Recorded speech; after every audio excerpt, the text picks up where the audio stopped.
Hello everybody, how are you all? So I hope you all are doing well. Welcome once again to my channel Krishna Singh Dev. तो आज हम यहाँ मिल रहे हैं class 11th के students के लिए। पिछले कुछ क्लासेस में हमने अकाउंटिंग इक्वेशन स्टार्ट किया था and accounting equation is a tough is a easy topic, not a tough topic. That is why हम यहाँ से कुछ सिलेक्टेड चीजों को ही कर रहे हैं। और मैंने आपको प्रीवियस क्लास में बताया था कि कैसे हम outstanding expenses, accrued income, prepaid expenses या इनकम रिसीव्ड इन एडवांस का ट्रीटमेंट करते हैं। आज मैं आपको कुछ एडवांस लेवल के क्वेश्चंस पर ले जा रही हूँ, जहां पर कुछ इस तरह के ट्रांजेक्शन और भी थोड़े ट्रिकी क्वेश्चंस दिए रहेंगे, थोड़े ट्रिकी ट्रांजेक्शंस दिए रहेंगे, जिनको सॉल्व करना हम सीख लेते हैं। बिकॉज बेसिक लेवल के क्वेश्चन जो हैं, मुझे लगता है वो आप काफी आसानी से कर पा रहे होंगे। With a lot of practice you can master those kind of questions easily. यही क्वेश्चन कुछ ऐसे हैं जहां पर मुझे लगता है टीचर की जरूरत है। तो चलिए without delaying any more, let us start doing the questions. तो यहाँ पर है मेरा फाइल जो आपके साथ में शेयर कर रही हूँ। ये देखिए, दिस इज द फाइल जहां पर आपको एक क्वेश्चन दिखाई दे रहा है। आज की क्लास में हम एक ही क्वेश्चन रखेंगे। मैं कुछ ऐसे छोटे छोटे वीडियोस आपको 2-3 वीडियोस डाल दूंगी, so that each time you see 10-15 minute के अंदर वो वीडियो खत्म हो जाए and then you can practice along with me, या फिर आपको वीडियो देखने के बाद इन क्वेश्चंस को सॉल्व करना है तो आप वैसा भी कर सकते हैं। चलिए, यहाँ पर है क्वेश्चन बोल रहा है prove that the accounting equation is satisfied in the following transaction. Yes, one more disclaimer मैं देना चाहती हूँ, ये क्वेश्चन मैंने नहीं बनाया है। ये जो भी प्रिस्क्राइब बुक है उन बुक से लिया हुआ क्वेश्चन है। तो ये क्वेश्चन मैंने घर पे बिल्कुल भी नहीं बनाया। और ये क्वेश्चन आपको कहाँ मिलेगा? ये कहीं भी नहीं मिलेगा।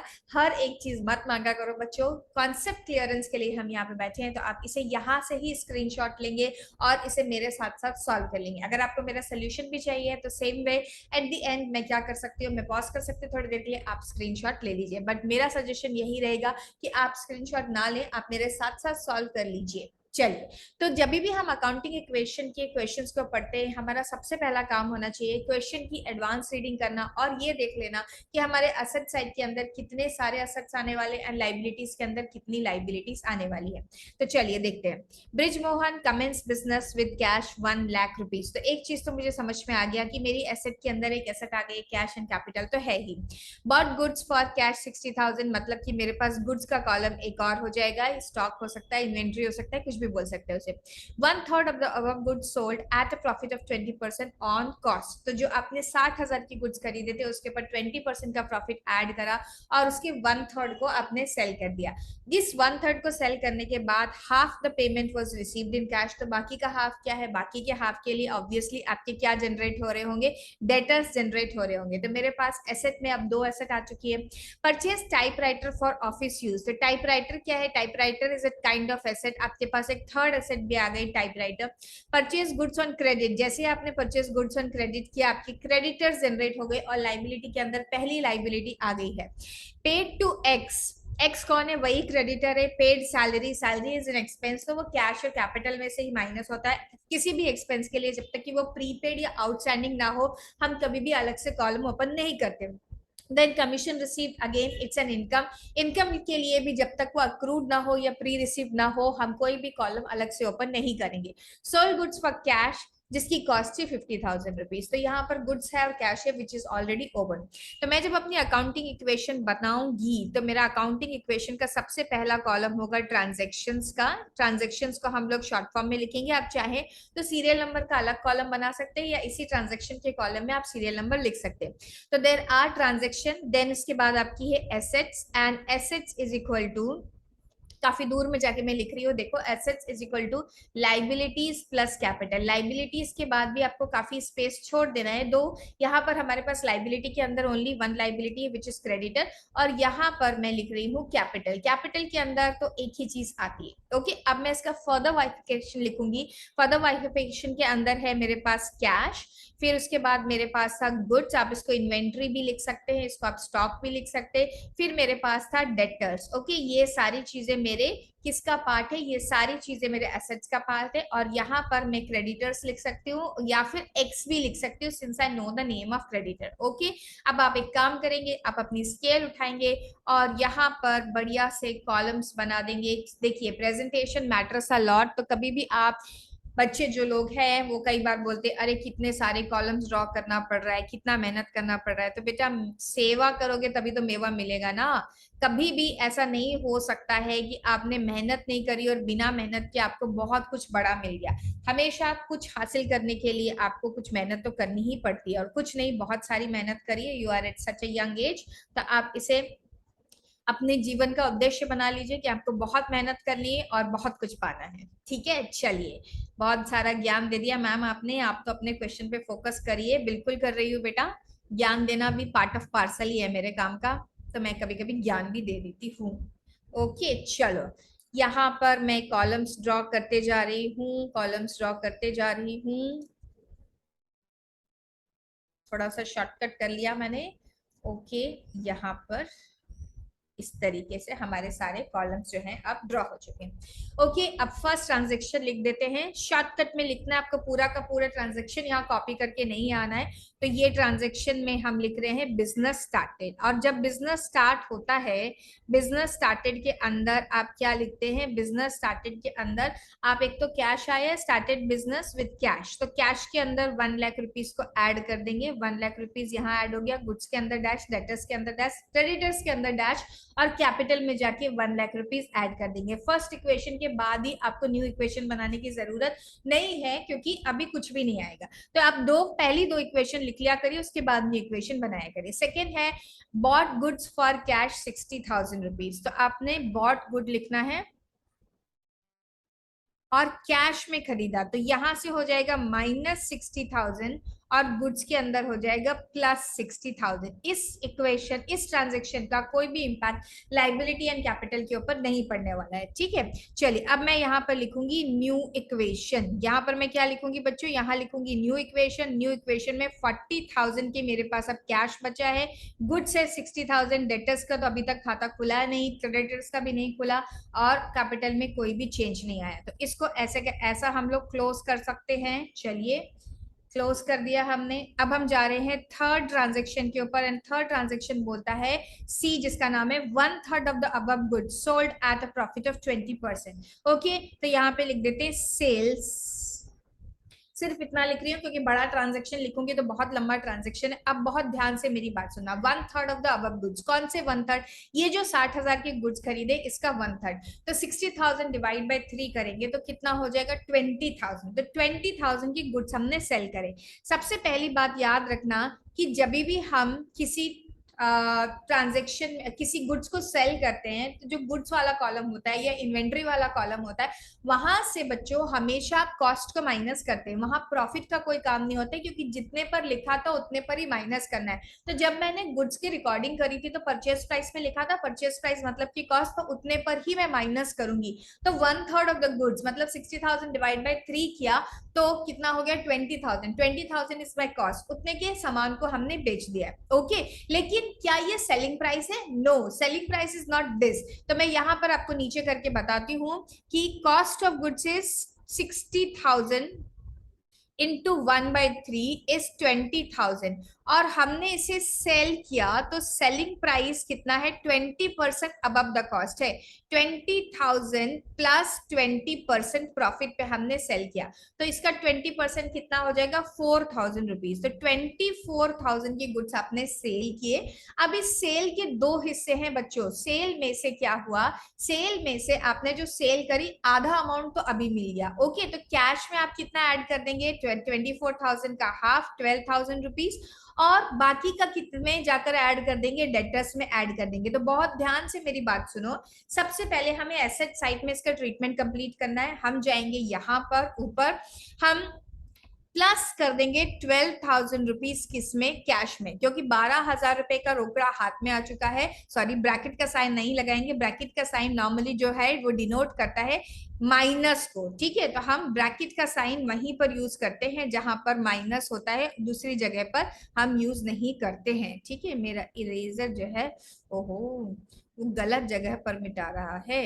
चलो, अब हम क्या करते, एक और लाइन लगा लेते हैं, और तो कुछ नहीं कर सकते हैं। ओके,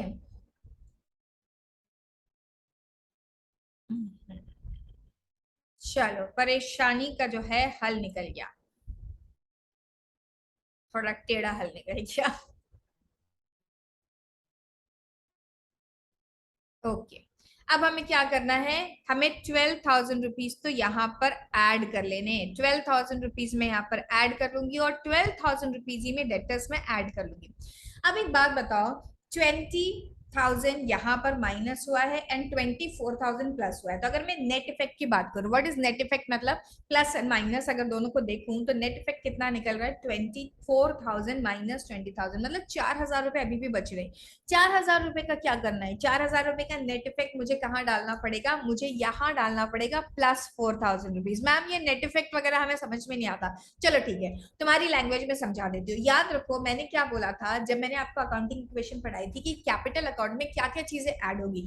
तो कोई भी एक्सपेंस होगा तो कैपिटल अकाउंट में से माइनस होगा, कोई भी इनकम या गेन होगी तो कैपिटल अकाउंट में माइनस होगा। अब मुझे यहाँ बताओ नीचे जाकर के कि ये जो 20,000 की गुड्स थे वो कितने परसेंट प्रॉफिट पे बेचे। प्रॉफिट था आपका 20% ऑफ 20,000, मतलब 4,000 रुपीज का प्रॉफिट था। और वो 4,000 का प्रॉफिट कहाँ जाना चाहिए बच्चे, 4,000 रुपीज का जो प्रॉफिट है वो ऑब्वियसली कैपिटल अकाउंट में ऐड होना चाहिए। तो हमने कैपिटल अकाउंट में उसे ऐड कर दिया।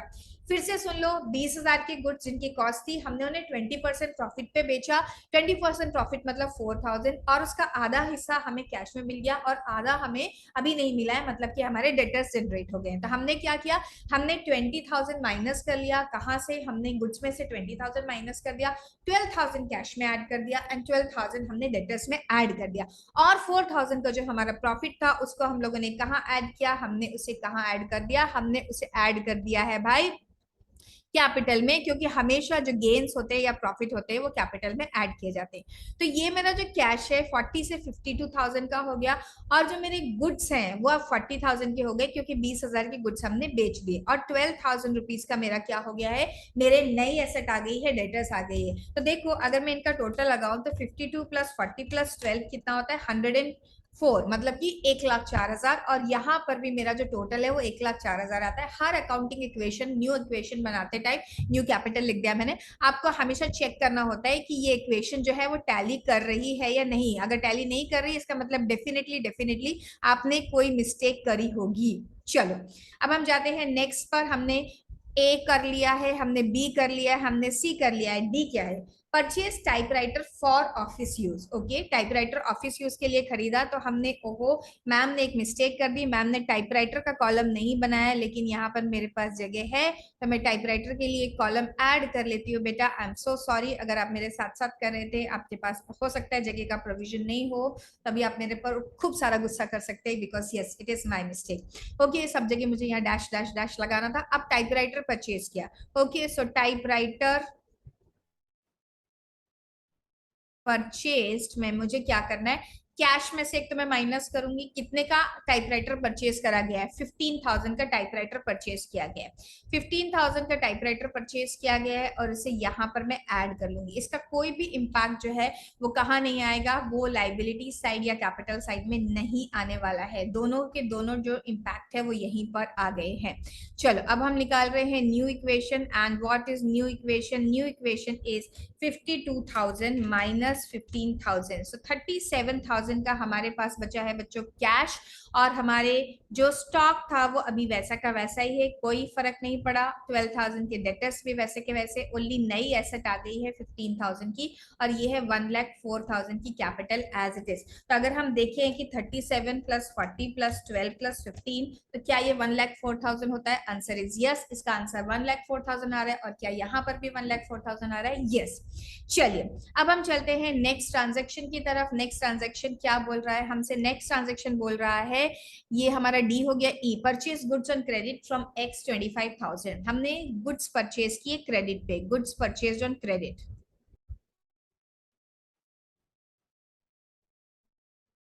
सो गुड्स परचेज ऑन क्रेडिट 25,000 हम कहाँ ऐड कर लेंगे, गुड्स में। कैश में से कुछ नहीं गया, डेटर्स को कुछ नहीं हुआ, टाइपराइटर को कुछ नहीं हुआ, लेकिन यस मेरा क्रेडिटर जनरेट हो चुका है। और अब मैं जैसा कि हर इक्वेशन के बात करती हूँ, न्यू अकाउंटिंग इक्वेशन को फाइंड आउट कर लूंगी। और मेरी न्यू इक्वेशन क्या हो जाएगी भाई, न्यू इक्वेशन मेरी हो जाएगी, ये रहा 37,000। अब मेरे गुड्स जो है वो इंक्रीज हो गए हैं, कितने के हो गए, 65,000 के मेरे गुड्स हो गए हैं। 12,000 के मेरे पास डेटर्स है, 15,000 का मेरे पास टाइपराइटर पड़ा हुआ है एंड 25,000 के क्रेडिटर्स एंड 1,04,000 रुपीज के मेरे पास क्या है, मेरी कैपिटल है। तो 1,04,000 प्लस 25,000 1,29,000 और इस तरफ का भी एसेट साइड का भी आंसर हमारे पास उतना ही आ रहा है। चलिए, तो हमने सही से काम किया है। अब हम जाते हैं नेक्स्ट इक्वेशन के ऊपर और नेक्स्ट इक्वेशन है पेड टू एक्स 15,000। हमारा जो क्रेडिटर है एक्स, उसको हमने कितना दिया, 15,000 रुपए दिए। ओके चलो, सो पेड टू एक्स लिख लेते हैं हम, या पेड टू क्रेडिटर लिख लेते हैं क्योंकि हमने यहाँ पे क्रेडिटर का नाम नहीं लिखा। -15,000 और हम इसे क्रेडिटर में से भी माइनस कर देंगे 15,000 रुपए। ओके, अब फिर से हम गए और न्यू इक्वेशन हमने फाइंड आउट करा। व्हाट इज न्यू इक्वेशन बच्चों? अब मेरी जो न्यू इक्वेशन आ रही है वो हर समय टैली करनी है, हर स्टेप के बाद इसको क्या करना चाहिए, इसको टैली करना चाहिए। किसी भी एक स्टेप पे अगर मेरी इक्वेशन टैली नहीं करती है, इसका मतलब कि मैंने कोई गड़बड़ी करी है।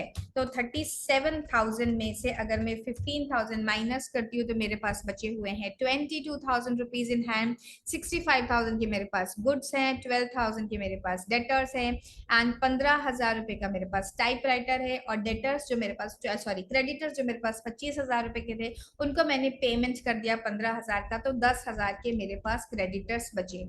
Okay, so 1,14,000 should be my new equation and it is tallying completely. Okay चलिए, अब हम जाते हैं नेक्स्ट पार्ट के ऊपर। नेक्स्ट पार्ट है हमारे पास पेड सैलरी 3,000 रुपीज। 3,000 रुपए की हमने सैलरी पे करी, तो यहाँ पर लिख देते हैं पेड सैलरी। पेड सैलरी कितनी की? 3,000 रुपीज की। जब भी हम किसी एक्सपेंस को लिखते हैं तो हम क्या करते हैं, उसे कैश में से माइनस करते हैं और दूसरा जो उसका इम्पैक्ट आता है वो ये आता है कि आप उसे कैपिटल में से भी माइनस करते हैं। 3,000 रुपीज हम यहाँ से भी माइनस कर लेंगे, तो ऐसे करके हमारे पास आ जाएगी new equation and my new equation is what? My new equation is 22,000 minus 3,000, 19,000 rupees का मेरे पास इस वक्त है कैश और मेरे पास 65,000 के हैं गुड्स, 12,000 के मेरे पास डेटर्स जनरेट है, 15,000 के मेरे पास टाइपराइटर है एंड मेरे पास क्रेडिटर है और मेरे पास कैपिटल है। ओके, तो ये सारी चीजें मेरे पास है। तो मेरा जो इक्वेशन है वो टैली कर रहा है 1,11,000 से। देख लीजिए, आपका भी उतने से ही टैली करना चाहिए। अब हम आ गए हैं नेक्स्ट ट्रांजैक्शन पे। मेरे पास जगह की कमी हो गई है तो मैं यहाँ पर थोड़ा सा स्पेस क्रिएट करूंगी, इसे नीचे ले जाऊंगी। चलो, स्पेस इज बीइंग क्रिएटेड।